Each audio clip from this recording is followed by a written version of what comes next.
Mayong adlaw ninyong tanan diha. In a day in my life, tirada bay. Wa lagi, pero karon nami tirada. Padulong mi ri sa Mantigi Island. Kay nakasakay naman mi. Ready na busing bandar ya. Karon andar ra gyud. Pas kayo abot dereno kay kusog padagan busing abot ugwan 200 kph pero tekra. Tanawa ilang dagat. Nag-blow rocks ka. Tinaw kay perting puti asa balas diri ba. Nagkansit kayo diri og mga white baby bod. Part 4 na dahil sa laag sa kong mga busa mo no. Wala ni nga adlaw Domingo. Shoutout ina nga naligo na pud ka diri sa Mantigi Island. Tunggo na gyud mi diri. Atong naong nga cute kayo ni samot ka agad. Ay pura buyag ting hayaga sa adlaw. Perte pedyo ko na tama kas ba sa balas ba.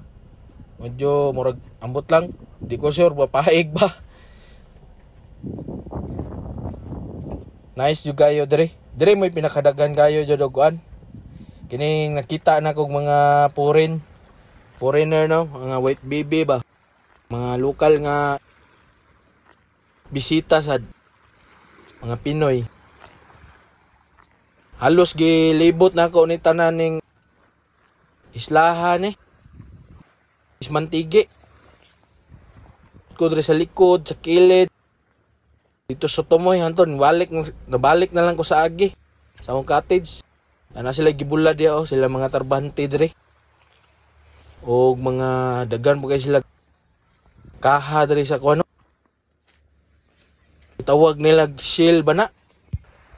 Saang? Walking pod ginagmay ba kay wala ba tayo lakaw-lakaw. Sige ratag lingko na ni sa sakyanan.